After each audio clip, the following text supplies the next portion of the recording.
राधे राधे। आशा करती हूँ कि आप सभी लोग खुश होंगे, स्वस्थ होंगे, मस्त होंगे। आज मैं आप लोगों को कार्तिक मास में स्नान करने के साथ में गंगा स्नान करने का पुण्य और गंगा माता के आशीर्वाद से किस प्रकार से सारी मनोकामनाओं की पूर्ति होती है, यह इस कथा के द्वारा बताने जा रही हूँ।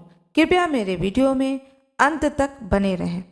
यह जो मैं आप लोगों को बताने जा रही हूँ कथा के द्वारा, यह सत्य घटना है और कोई त्रेता युग की कहानी नहीं है, कोई द्वापर युग की कहानी नहीं है।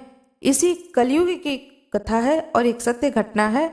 और इस घटना को घटे हुए सिर्फ 15 से 20 साल हुए हैं, इससे ज़्यादा का समय नहीं हुआ है। यह घटना सत्य घटना है। एक जगह एक पूरा परिवार रहता था, माता पिता बेटे बहू, पूरा परिवार रहता था। और संयोग बस बेटे की शादी के 10 वर्ष हो गए थे, उनके घर में संतान नहीं थी। संतान न होने के कारण माँ बाप भी दुखी रहते थे, बेटे बहू भी दुखी रहते थे। उन लोगों ने सारे डॉक्टर्स को, वैद्य को, सब जगह दिखा दिया था, पर रिजल्ट कुछ भी नहीं आ रहा था। तो वो लोग परेशान से रहते थे।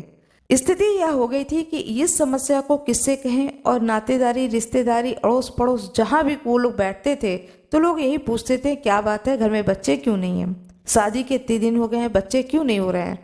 इस सवाल के जवाब का कोई उत्तर न होने के कारण धीरे धीरे वो लोग रिश्तेदारी से कटने लगे, समाज से कटने लगे। समाज में मिलना लोगों से छोड़ दिया, रिश्तेदारी में जाना छोड़ दिया कि मैं सबको क्या जवाब दूं। एक दिन घूमते घूमते तीन ऋषि मुनि उनके दरवाजे पर आ जाते हैं और आकर के दरवाजा खटखटाने लगते हैं। जब दरवाजा खटखटाते हैं तो सास आती हैं, ससुर काम पे गए हुए होते हैं, बेटा काम पे गया हुआ होता है, सास और बहू दोनों घर पर होती हैं। तो ऋषि लोगों को देख करके सास ने गेट खोला तो वो लोग कहते हैं कि माता जी हमें भोजन करा दो, हम लोग भूखे हैं, बहुत दूर से आए हैं, हमें भोजन करा दो। सास ने कहा ठीक है, आइए आप लोग घर के अंदर आइए, गेट खोल देते हैं। बेचारी बहुत डर रही थी अंदर से, क्योंकि आजकल लोग थोड़ा ढोंगी बाबा लोग भी होते हैं। इस डर से उनके दिल में डर भी बैठ रहा था कि ये लोग कोई गलत इंसान ना हो। खैर हिम्मत बांधी और अपनी बहू से धीरे से अंदर जाकर कहा कि पड़ोस में एक लोगों को फ़ोन कर दो और उन्हें भी अपने घर में बुला लो, जिससे कि आसपास के लोगों को भी पता लग जाए कि हाँ कोई बाबा आए हैं और हम लोग थोड़ा सा डर से रहित हो जाएं। तो उनकी बहू ने धीरे से, लैंडलाइन पहले चलता था, मोबाइल चलता नहीं था उस समय, तो अपने घर के लैंडलाइन से सामने जो पड़ोसन रहती थी उनके घर में फ़ोन करके उन्हें बताया कि 3 बाबा आए हैं और कह रहे हैं कि हमें भोजन करा दो, हम लोग बहुत दूर से आए हैं, तो ऐसा करिए कि आप मेरे घर आ जाइए। उनकी पड़ोसन ने कहा ठीक है हम आते हैं। फिर वो पड़ोसन भी आ गई। उन्होंने अपना मेन गेट, जिनके घर बाबा जी आए थे, उन्होंने अपना मेन गेट दोनों खोल दिया और कुर्सी दिया बैठने के लिए बाबा लोगों को। बाबा लोग कुर्सी पर बैठे। बहू से कहा जल्दी से आलू उबालो, आलू टमाटर की रस्सेदार सब्जी जो कि जल्दी बन जाता है, और पूड़ी। जो पड़ोसन आई थी उनने भी मदद करी बहू के साथ में, पूड़ी और सब्जी बन गया। और बनने के बाद में उन तीनों जो मुनि लोग थे उन लोगों को भोजन कराया। जब भोजन करा रही थी तो सास के आंखों में आंसू आ गए।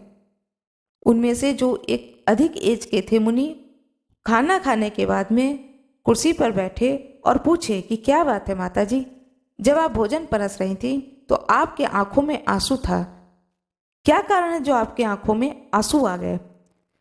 तब वो बताती हैं कि मैं क्या बताऊं महाराज जी, मेरे घर में संतान नहीं है, मेरे भी एक ही बेटा है और एक बेटे के भी संतान नहीं है। इस कारण से हमारी ये स्थिति हो चुकी है। मैंने समाज में जाना छोड़ दिया है, रिश्तेदारी में जाना छोड़ दिया है, समझ में नहीं आ रहा है। सारे त्यौहार करती हूँ, सारे व्रत करती हूँ, सब प्रकार का पुण्य करती हूँ, पर क्या गलती हो गई है, कहाँ पर कमी रह गई है, जिसके कारण मेरे घर में संतान की कमी हो गई है। वो जो मुनि थे उन्होंने कहा आपने मुझे बड़े प्रेम से, आदर से बिठाकर भोजन कराया है, मैं इस सत्कार से बहुत प्रसन्न हुआ हूँ। आज मैं आपको एक उपाय बता रहा हूँ, आप उस उपाय को करिए और साथ में अपनी बहू को भी सामने ले आइए। बहू भी आती है, सास भी होती है और पड़ोसन भी होती हैं। तीनों लोग हाथ जोड़ करके खड़ी हो जाती हैं। तो कहते हैं कि आप चारों लोग, बेटा, बहू, सास, ससुर, नित्य गंगा स्नान करिए। समय का ध्यान मत रखिए कि मैं 1 साल जाऊंगी, कि 2 साल जाऊंगी, कि 3 साल जाऊंगी। यह समय अवधि को न गिनिएगा, आप जाते रहिएगा। और नित्य गंगा स्नान करने के बाद में जाइएगा पैदल, आइएगा, टेम्पो हो, ऑटो हो, आपकी खुद की गाड़ी हो, चाहे जो जिस भी व्हीकल से आप आए, लेकिन जब आप स्नान करने के लिए जाइएगा तो पैदल जाना होगा। वहाँ जाके स्नान करिएगा और गंगा माता से प्रार्थना करिएगा कि हे गंगा माता, मेरे घर में संतान दो। प्रार्थना करना है स्नान करने के बाद में, और इस तरह से आप डेली आइएगा। निराश न होइएगा, आपकी मनोरथ अवश्य ही पूर्ण होगी। इस तरह से आशीर्वाद दे करके, उपाय बता करके वह तीनों लोग वहाँ से, जो मुनि लोग थे, चले गए। इसके बाद में दूसरे दिन से ही उन चारों लोगों ने जाना शुरू किया गंगा जी। गंगा जी उनके घर से जितने किलोमीटर की भी दूरी होगी, वो लोगों ने ये नहीं देखा कि कितने किलोमीटर दूर है गंगा जी, वो लोगों ने जाना शुरू कर दिया।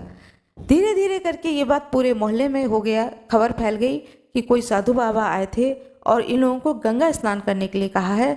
तो ये सब लोग 4 बजे सुबह करीब उठती हैं और अपना वो कपड़े का एक पोटली बनाती हैं और लेकर के चले जाते हैं। चारों लोग गंगा स्नान करने के लिए जा रहे हैं नित्य।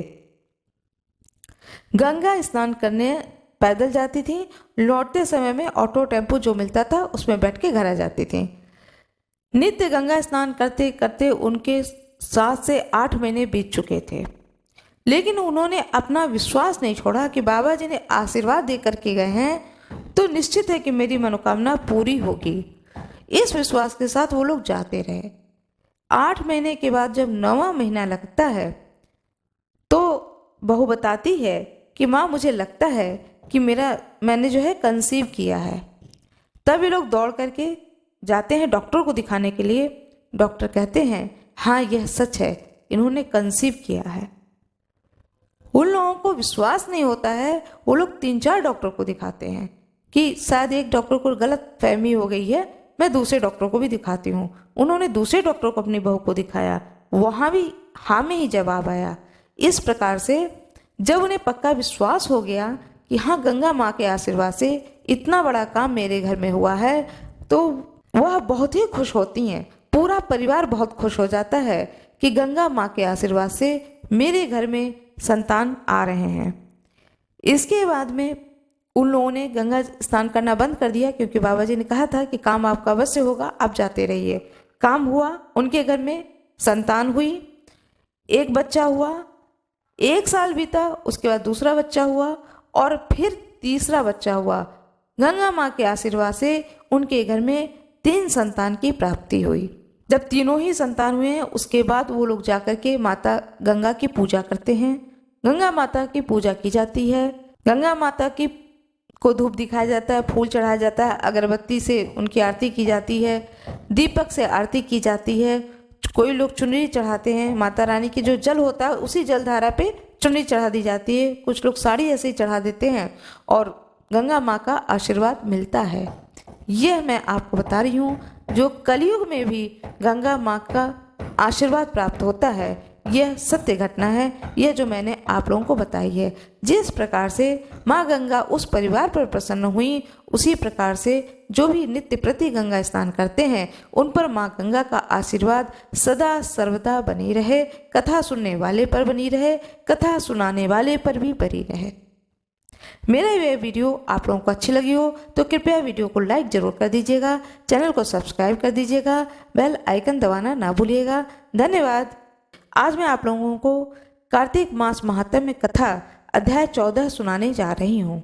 नारद जी कहते हैं राजा पृथु से कि हे राजन, इस प्रकार उसको धर्म पूर्वक राज्य करते देखकर देवता जो थे वो क्षुब्ध हो गए। उन्होंने देवा अधिदेव भगवान शंकर का मन में स्मरण करना आरंभ कर दिया और कितने ही प्रकार से स्तुति की। तब भक्तों की कामना की पूर्ति के लिए भगवान शंकर ने नारद जी को बुला करके देव कार्य करने की इच्छा से उनको देवपुरी भेजा। भगवान शंकर भक्त नारद भगवान शंकर की आज्ञा से देवपुरी में गए। इंद्र आदि देवता व्याकुल हो शीघ्रता से उठकर श्री नारद जी की स्तुति करने लगे। उत्कंठा भरी दृष्टि से सबने नारद जी की ओर देखा। सबने अपने दुखों को कहकर उन्हें नाश करने की प्रार्थना की। नारद जी ने कहा कि मैं सब कुछ जानता हूँ, इसलिए अब मैं दैत्यराज जलंधर के पास जा रहा हूँ। ऐसा कह करके देवताओं को आश्वासन दे करके श्री नारद जी जलंधर की सभा में आए। जलंधर ने नारद जी के चरणों की पूजा की और हंसते हुए कहा कि हे ब्राह्मण, कहिए आप कहाँ से आ रहे हैं और कहाँ कहाँ पर आपने क्या क्या देखा है और यहाँ कैसे आए हैं। मेरे योग्य जो सेवा हो उसके लिए मुझे आज्ञा दीजिए। जलंधर के इस प्रकार के वचन को सुन करके नारद जी प्रसन्न होकर के कहते हैं, हे दानवराज, हे महाबुद्धिमन, हे जलंधर, तुम धन्य हो, क्योंकि इस समय सब रत्नों के भोक्ता एक तुम ही हो। हे दैत्य श्रेष्ठ, अब आप मेरे आगमन का कारण सुनिए, जिसके लिए मैं आज यहाँ आया हूँ। हे दैत्यराज, मैं स्वेच्छा से कैलाश पर्वत गया था, जहाँ पर 10,000 योजनों में कल्प वृक्ष का वन है। वहाँ पर मैंने सैकड़ों कामधेनुओं को घूमते हुए देखा तथा यह भी देखा कि वह चिंतामणि से प्रकाशित परम दिव्य, अद्भुत और स्वर्णमय है। मैंने वहाँ माँ पार्वती के साथ स्थित भगवान शंकर को भी देखा, जो सर्वांग सुंदर, गौरवर्ण, त्रिनेत्र और मस्तक पर चंद्रमा को धारण किए हुए हैं। यह देख करके मुझे बड़ा ही आश्चर्य हुआ कि इनके समान समृद्धशाली त्रिलोक में कोई है या नहीं है। हे दैतेंद्र, उसी समय मुझे तुम्हारी भी समृद्धि का स्मरण हो आया और देखने की इच्छा से मैं तुम्हारे पास आया हूँ। यह सुन करके जलंधर को बड़ा ही आश्चर्य हुआ और हर्ष हुआ। उसने नारद जी को अपनी सब समृद्धि दिखला दी। उसे देख करके देवताओं का कार्य करने में इच्छुक भगवान शिव के भक्त, भगवान शिव की प्रेरणा से नारद ने जलंधर की बड़ी प्रशंसा की और कहा कि निश्चय ही तुम त्रिलोकपति होने के योग्य थे। तुम्हारे लिए ऐसा होना कोई विचित्र बात नहीं है। मैं देखता हूँ कि तुम्हारे पास तो सब कुछ है, किसी भी बात की कमी नहीं है। ऐरावत, उच्छेश्रवा घोड़ा, कल्प वृक्ष, कुबेर की निधि तुम्हारे पास है। मणियों और रत्नों के ढेर भी तुम्हारे पास लगे हुए हैं। ब्रह्मा जी का हंस युक्त विमान भी तुम्हारे पास है। द्वितलोक, पाताल और पृथ्वी पर जितने भी रत्न आदि हैं, वह सब तुम्हारे ही तो हैं। मैं तुम्हारे इस प्रकार के रत्न ऐश्वर्य को देख करके बड़ा ही प्रसन्न हूँ, परंतु तुम्हारे पास कोई स्त्री रत्न नहीं है, इसलिए तुम्हारा यह सब कुछ फीका है। तुम कोई स्त्री रत्न ग्रहण करो। नारद जी के इस प्रकार के वचन को सुन करके दैत्य काम से व्याकुल हो गया। उसने नारद जी को प्रणाम करके पूछा कि ऐसी स्त्री कहाँ मिलेगी जो सब रत्नों में श्रेष्ठ हो। यदि ऐसा रत्न कहीं मिले तो मैं उसे अवश्य ही लाऊंगा। नारद जी कहते हैं, ऐसा रत्न तो कैलाश पर्वत पर योगी शंकर के पास ही है। उनकी सर्वांग सुंदर पत्नी पार्वती बहुत ही मनोहर है। उनके समान सुंदरी मैंने आज तक नहीं देखी है। भगवान शंकर से बढ़कर के समृद्धवान दूसरा कोई नहीं है।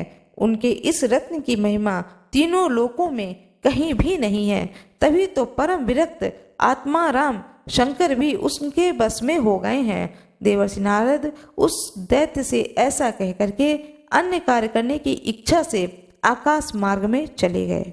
भगवान शंकर की जय हो, माता पार्वती की जय हो, नारद जी की जय हो, सभी देवताओं की जय हो, दृश्य देवताओं की जय हो, अदृश्य देवताओं की जय हो, तुलसी माता की जय हो, कार्तिक माह की जय हो, गंगा माता की जय हो, शालिग्राम भगवान की जय हो। यदि मेरा ये वीडियो आपको अच्छी लगी हो तो कृपया वीडियो को लाइक जरूर कर दीजिएगा, चैनल को सब्सक्राइब कर दीजिएगा। आज मैं आप लोगों को सुनाने जा रही हूँ कार्तिक मास महात्म्य अध्याय 15। राजा पृथु ने नारद जी से पूछा, हे नारद, तब दैत्यराज ने क्या किया, वह सब मुझको विस्तार से सुनाइए। नारद जी ने बताया कि उनके चले जाने पर जलंधर ने अपने राहु नामक दूत को बुला करके कैलाश पर्वत पर जाने की आज्ञा दी और कहा कि वहां पर एक जटाधारी शंभु नामक योगी रहते हैं। उनसे मेरा ऐश्वर्य कह करके उनकी सर्वांग सुंदरी भामिनी को मेरे लिए मांग लाओ।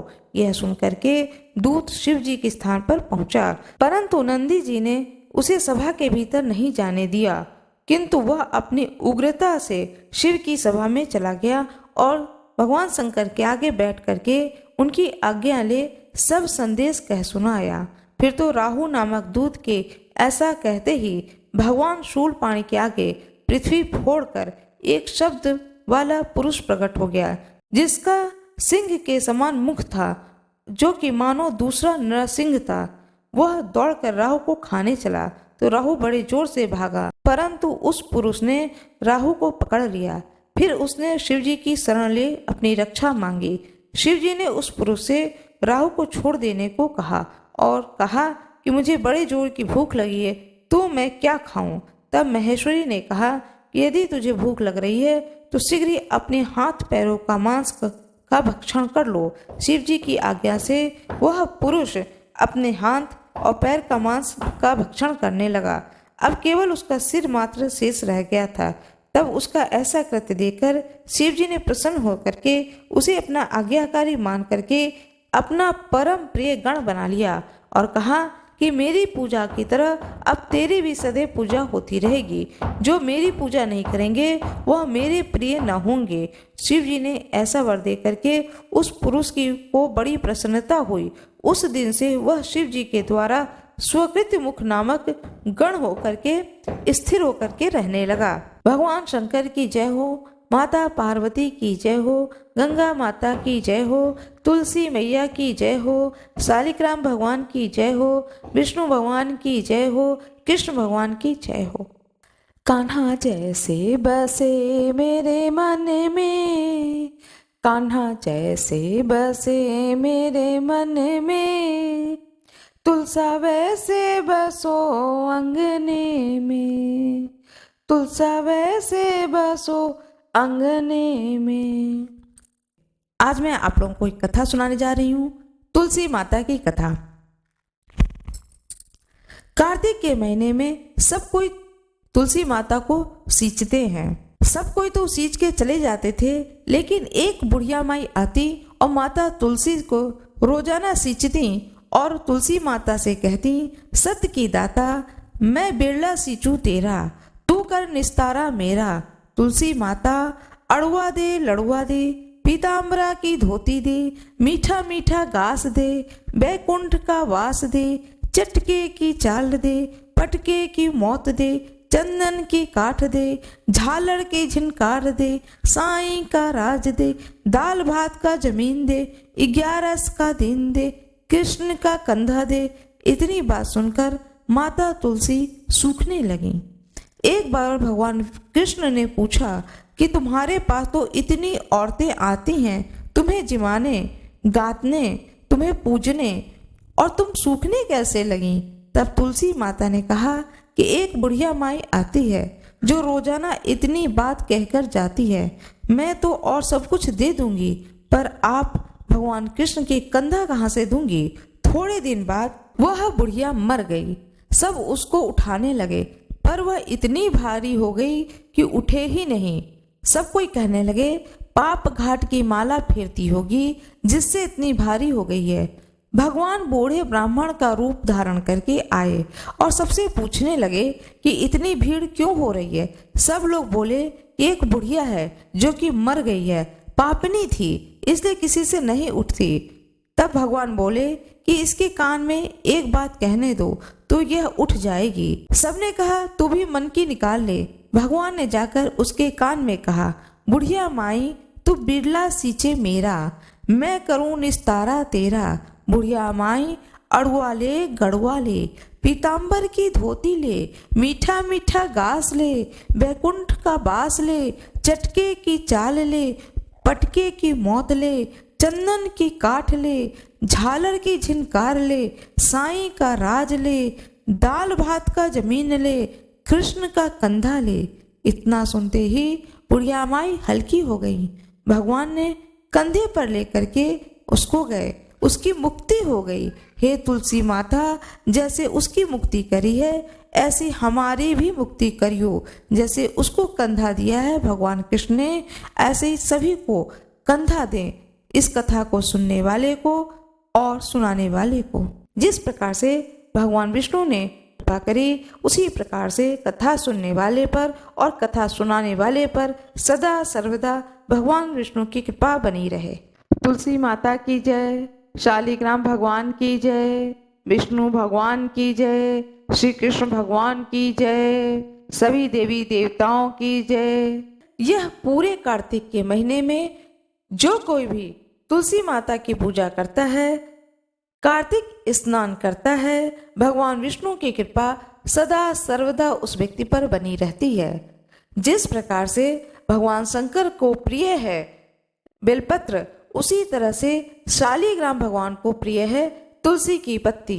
तुलसी की पत्ती चढ़ाई जाती है भगवान विष्णु को, राम जी को, शालिग्राम भगवान को, हनुमान जी को। आज मैं आप लोगों को कार्तिक मास में तुलसी माता की पौराणिक कथा सुनाने जा रही हूँ। इस पर्व की कथा का उल्लेख श्री पद्म पुराण तथा अन्य पुराणों में इस प्रकार से हुआ है। प्राचीन काल में जालंधर नामक एक दैत्य ने अपने उत्पातों के कारण सभी को भयभीत कर रखा था।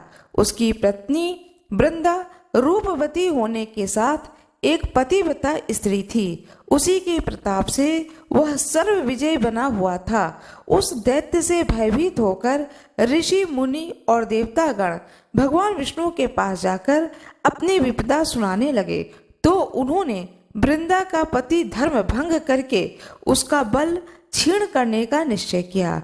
भगवान विष्णु ने अपनी योग माया से एक मृत शरीर वृंदा के आंगन में फेंकवा दिया। वृंदा ने उसे अपने पति का शरीर समझकर उसका आलिंगन कर लिया। इससे उसका पति धर्म नष्ट हो गया, जबकि उसका पति तो देवलोक में इंद्र से युद्ध कर रहा था। इधर वृंदा का सतीत्व नष्ट हुआ और उसका पति युद्ध में हारकर मृत्यु को प्राप्त हुआ। जब वृंदा को वस्तु स्थिति की ज्ञात हुई कि यह सब भगवान का छल कपट था, तो उसने क्रोधित होकर भगवान विष्णु को शाप दे दिया कि जिस प्रकार तुमने मुझसे छल से पति वियोगी बनाया है, ठीक उसी तरह तुम भी अपनी पत्नी का छल पूर्वक हरण होने पर उसके वियोग को सहने के लिए मृत्यु लोक में जन्म लोगे। इतना कहकर वृंदा अपने पति के शव के साथ उसके वियोग में तड़पती हुई सती हो गई।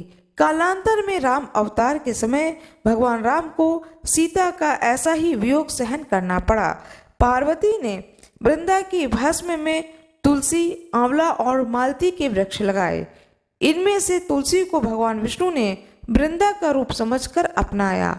कुछ लोग यह भी मानते हैं कि भगवान विष्णु ने छल से वृंदा का सतीत्व भंग कराया था, तो उसने उन्हें पत्थर बनने का शाप दिया था।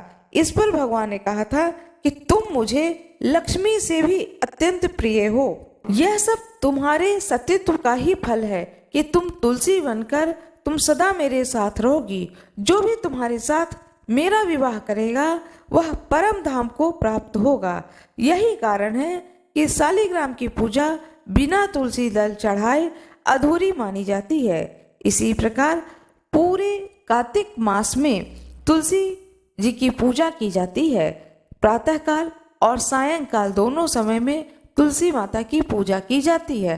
कार्तिक मास में प्रातःकाल के समय में तुलसी जी को सींचा जाता है, जल चढ़ाया जाता है, सिंदूर चढ़ाया जाता है, नित्य सिंदूर चढ़ाया जाता है, भोग लगाया जाता है, आरती की जाती है, दीपक जला करके रखा जाता है सुबह के समय भी और शाम के समय भी।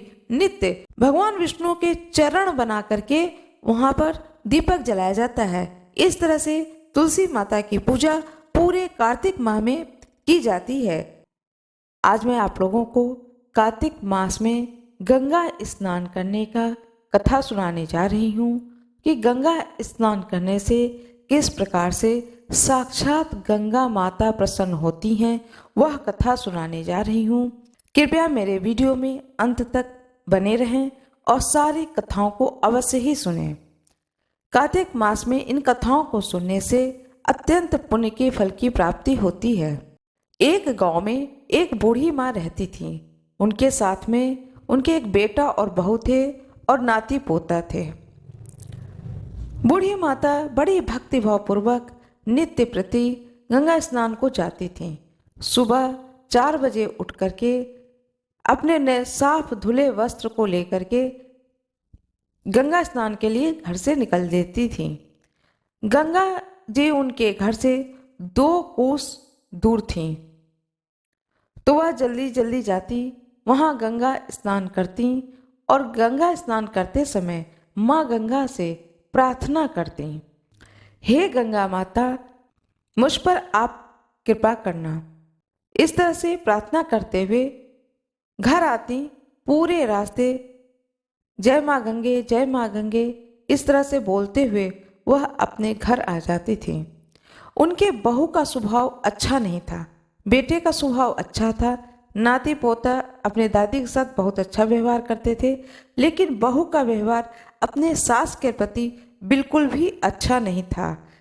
लेकिन सास यही सोचती थी कि मैं अपनी बहू की शिकायत लेकर किसके पास जाऊं, इससे मेरे कौन से दुख का अंत हो जाएगा और मेरी बहू का स्वभाव तो बदल नहीं जाएगा। ऐसा सोचकर के अपने बहू के प्रति जो भी दुर्व्यवहार सास के प्रति करती थी, वह बूढ़ी माँ सब कुछ सह जाती थी और किसी से बहू की शिकायत नहीं करती थी, न ही पड़ोस में, न ही रिश्तेदारों में, और न ही अपने बेटे से ही शिकायत करती थी कि तुम्हारी पत्नी मेरे साथ ये इस प्रकार का दुर्व्यवहार करती है। हाँ, जब गंगा जी में स्नान करती थी तो गंगा माँ से एक बात जरूर कहती थी, हे माता, जो जैसा करे वैसा ही फल पावे। इतना हुआ, जब 3 डुबकी लगाए तो ये कहती थी कि जो जैसा कर्म करे वह वैसा ही फल पाए। हे हर हर गंगे करके स्नान करते हुए वह माता रानी का नाम लेते हुए हर हर गंगे करते हुए घर तक आ जाती थी और नित्य उनका नियम था और पूरे कार्तिक माह में तो अवश्य ही जाती थी।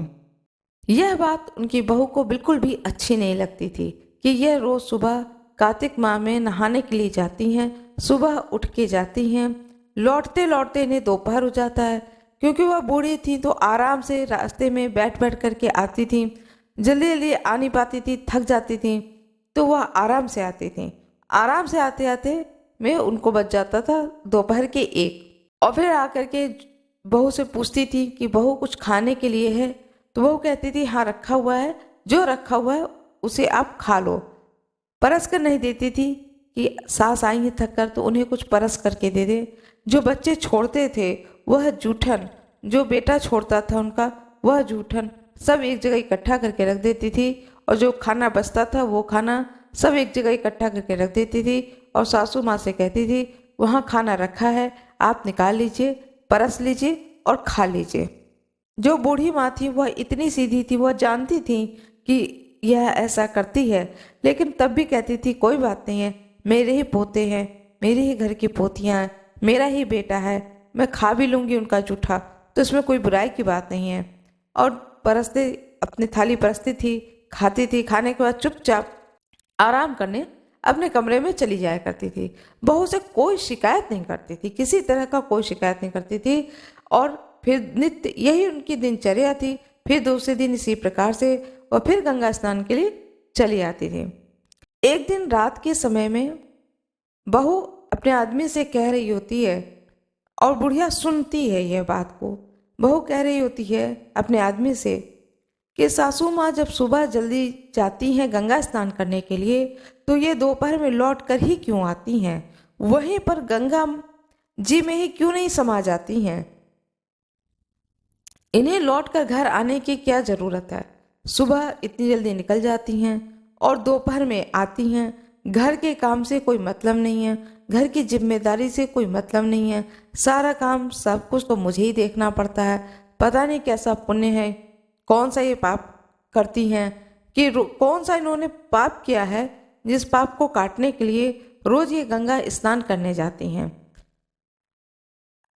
तुम अपनी माँ से कह दो कि गंगा जी स्नान करने जा रही हैं तो वहीं जाके बस जाएं या गंगा जी में ही डूब के मर जाएं, लेकिन कल ये जब गंगा स्नान करने जाएं तो ये लौट कर घर ना आए।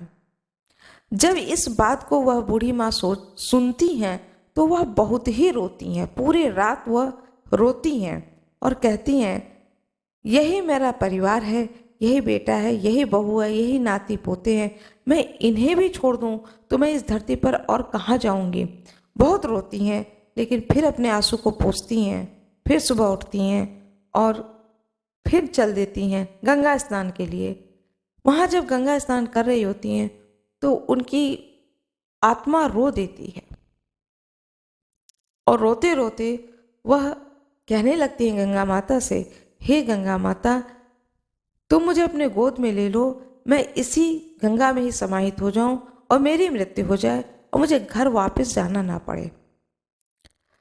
जब वो ऐसा सोच रही होती है उसी समय गंगा माँ प्रकट होती हैं। एक कन्या के रूप में गंगा माँ प्रकट होती हैं और कहती है उस बूढ़ी माँ से, और माता जी आप कैसी हो। एक मधुर आवाज सुन करके वह बूढ़ी माँ का चित्त प्रसन्न हो जाता है और वह सोचने लगती हैं कि यहाँ मुझे कौन माई कहकर बुला रहा है। वह इधर उधर देखने लगती हैं तो देखती हैं कि सामने ही एक कन्या खड़ी है, गंगा जी के किनारे सामने एक कन्या खड़ी है। तो बाहर निकल के आती हैं, अपने वस्त्र को बदलती हैं और कन्या से बात करने लगती हैं। तो कहती है कन्या की, रोज दादी तुम आती हो, उतनी दूर से आती हो, यहीं पर क्यों नहीं रह जाती हो। एक छोटा सा घर है, उस घर में तुम आराम से रहो। तो वह बूढ़ी माँ कहती है, रह तो लो बेटी, लेकिन खाना कहाँ से खाऊंगी। बोली, वो तो मैं अपने घर से बना के ला के आपको दे दिया करूंगी, 2 टाइम का भोजन मैं अपने घर से आपको ला के दे दूंगी। बूढ़ी माँ तैयार हो जाती है। वह सोचती है कि मैं घर वापस जाऊंगी, फिर वह बूढ़ी मेरी बहू जो है दुखी हो जाएगी मुझे देख करके और मेरे बेटे को ताना देना शुरू कर देगी। रोज रोज का कलह अच्छी चीज नहीं है। चलो, मुझे यहाँ रहने के लिए व्यवस्था हो गई है, अब मैं लौट के घर नहीं जाऊंगी। ऐसा सोच करके जो छोटा सा एक घर था जहाँ वह कन्या ले जाके दिखाती है, वो उस घर में रहने लगती हैं। उस बूढ़ी माता को इस चीज का भान नहीं था कि यह जो कन्या है यह स्वयं गंगा माता है। वह बताए हुए उस रास्ते पर चलती हैं जो रास्ता वह कन्या दिखाती है और आराम से बूढ़ी माता उस घर में रहने लगती हैं। अब उनके लिए और पास हो जाता है, सुबह जल्दी से उठना है, गंगा स्नान करना है, गंगे गंगे करना है, अपने घर रहना है, लीपना है, पोछना है, खाना बनाने के लिए तो ला के दे ही देगी, तुलसा जी की पूजा करनी है, तुलसा जी को दीप दिखाना है, नाचते नाचते अपना सब काम दिन भर हुआ गंगे गंगे, हर माँ गंगे, हे माँ गंगे, ऐसे करते हुए वो अपना सारा दिन व्यतीत कर देती थी। इधर एक दिन गंगा माँ की कृपा से, उनकी प्रेरणा से उनकी बहू सोचती है कि चलो देखा जाए चल के कि क्या बात है, मेरी सास गंगा स्नान करने के गई, 1 महीना को हो आया, कार्तिक मास खत्म होने जा रहा, अब कार्तिक पूर्णिमा आने वाला है, वो लौट के ही नहीं आई है। क्या बात है, मैं चल करके देखती हूँ। ऐसा विचार करके वो अपने आदमी से कहती है कि मैं कल गंगा स्नान को जाऊंगी। वह मना करता है, कहता है माँ भी गई थी, 1 महीना हो गया, उनका कुछ अता पता नहीं है, तुम वहाँ ना जाओ। नहीं नहीं, मैं तो जाऊंगी, सासू माँ का कुछ भी पता ही नहीं चल पा रहा है, जाकर देखो तो सही आखिर हुआ क्या है। लड़का कहता है ठीक है, तुम्हारी इच्छा, तुम जाना चाहती हो, पता लगाना चाहती हो तो जाओ, पता लगा लो। वह सुबह उठती है बहू, जल्दी से एक पोटली में कपड़े रख लेती है और गंगा स्नान के लिए गंगा जी में आती है। वहाँ गंगा स्नान करती है, वह भी हर हर गंगे करती है।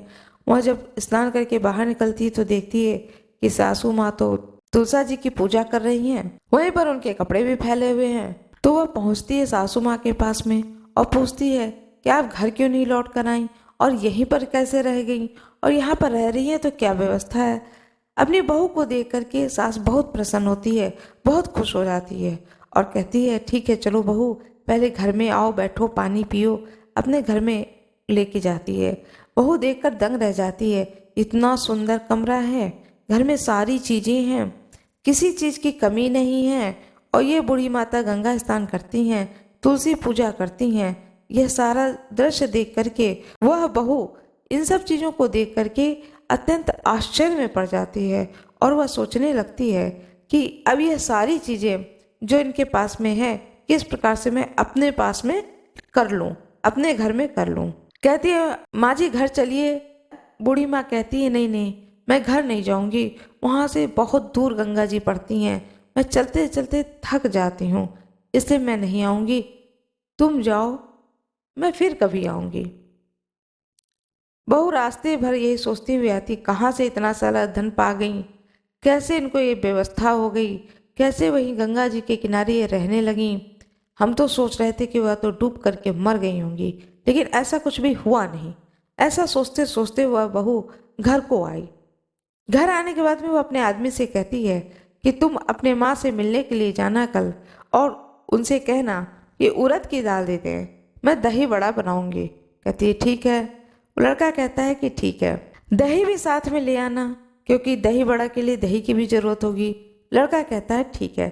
अभी वह बेटे बहू बात ही कर रहे थे कि माँ ने जब वहाँ पर अपनी बहू को देखा तो उनकी इच्छा जागृत हो गई कि चलो मैं अपने बेटे को भी एक बार चलकर देख लूं, बहुत दिन हो गए मैंने अपने बेटे का मुंह नहीं देखा है।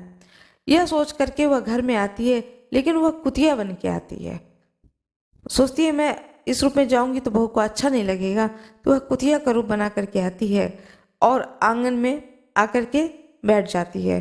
फिर वह सुनती है सारी बातें कि बहू बेटे से कह रही होती है कि सास के पास कल चले जाना, उड़द की दाल, दही, कुछ बर्तन और कुछ पैसे मांग लाना, जिससे कि हम लोगों को भी सहूलियत हो जाएगी। बेटा हाँ हाँ कर देता है। वह जो बूढ़ी माँ होती है वो जल्दी से आंगन से बाहर निकलती हैं और आकर के अपने घर में सारी चीज़ों की पोटली बना बना के रख देती हैं कि कल जब मेरा बेटा लेने आएगा तो मुझे ढूंढना नहीं पड़ेगा, व्यवस्थित नहीं करनी पड़ेगी, यह सारी चीज़ें मैं लगा के एक एक चीज़ें दे दूंगी। ऐसा सोच करके वह सारी चीज़ें लगा देती हैं और सारा दिन जय गंगा माँ, जय गंगा माँ, जय गंगा माँ ऐसा करते हुए अपना दिन गुजारती हैं। रात गुजरता है, फिर सुबह गंगा स्नान करती हैं, फिर अपने रूम में आती हैं, अपने घर में आती हैं, तुलसा जी की आराधना करती हैं और इंतज़ार करने लगती हैं कि मेरा बेटा आ रहा होगा।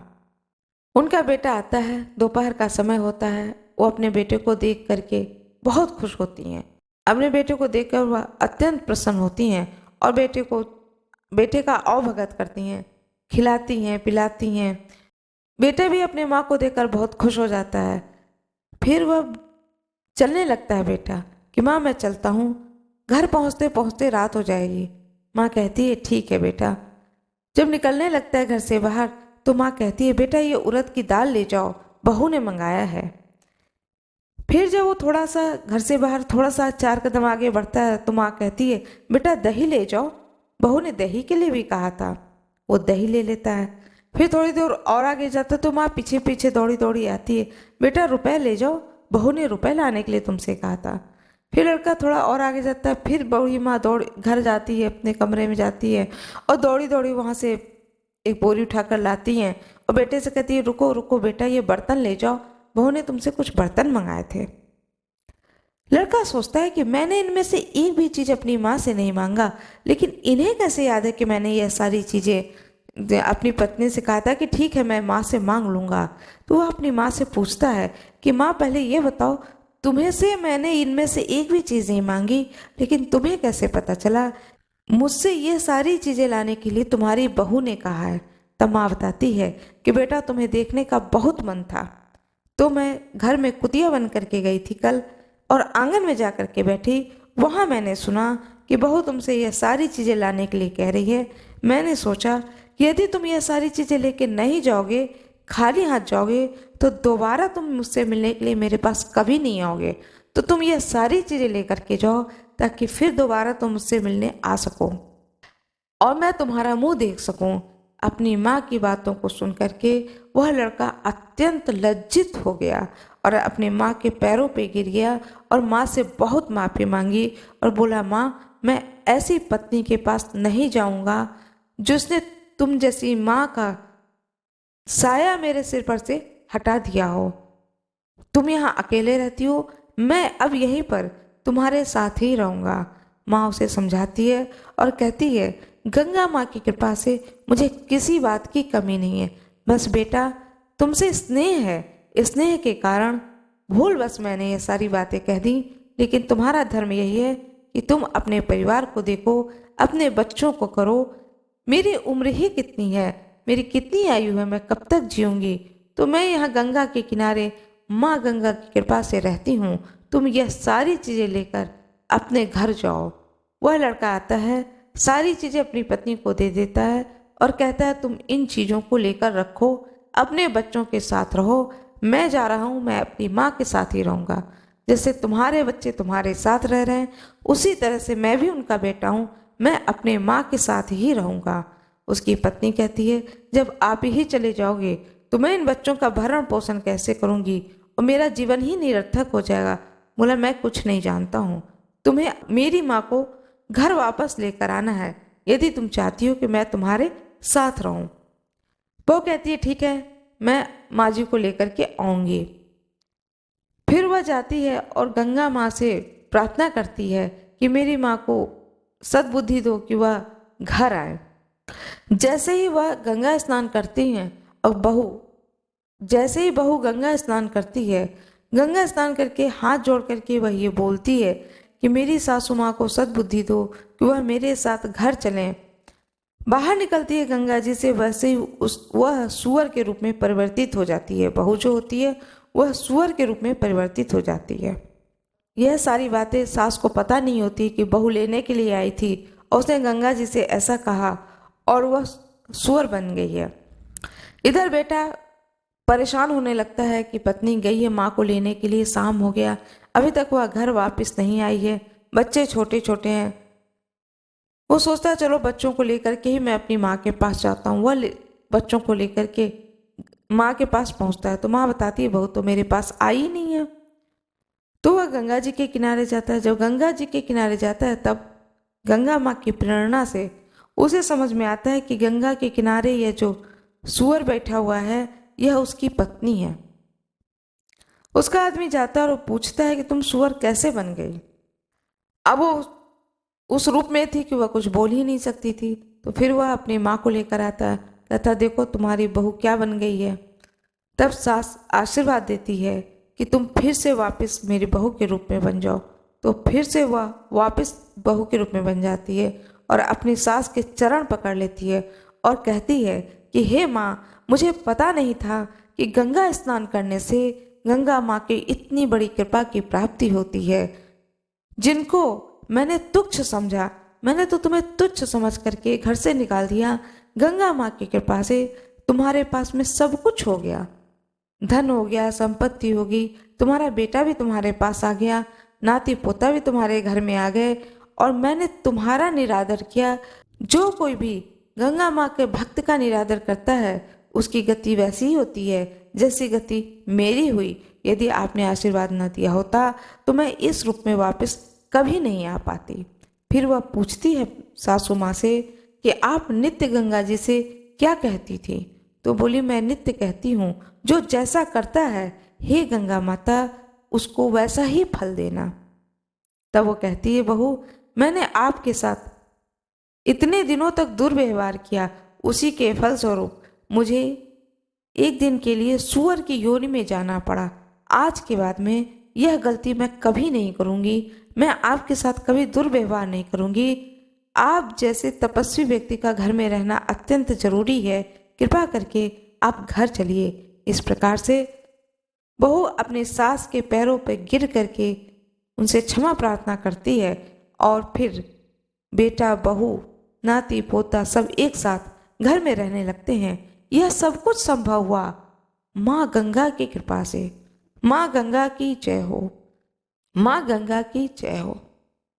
जिस प्रकार से माँ गंगा ने उस बूढ़ी माता पर कृपा करी उसी तरीके से अपने सभी भक्तों पर सदा सर्वदा कृपा बनाए रखें।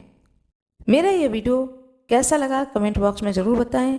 वीडियो को लाइक ज़रूर कर दीजिएगा, चैनल को सब्सक्राइब कर दीजिएगा, बेल आइकन दबाना न भूलिएगा। इसमें आपका कुछ भी लॉस नहीं है, इसलिए बेल आइकन जरूर दबा दीजिएगा। धन्यवाद।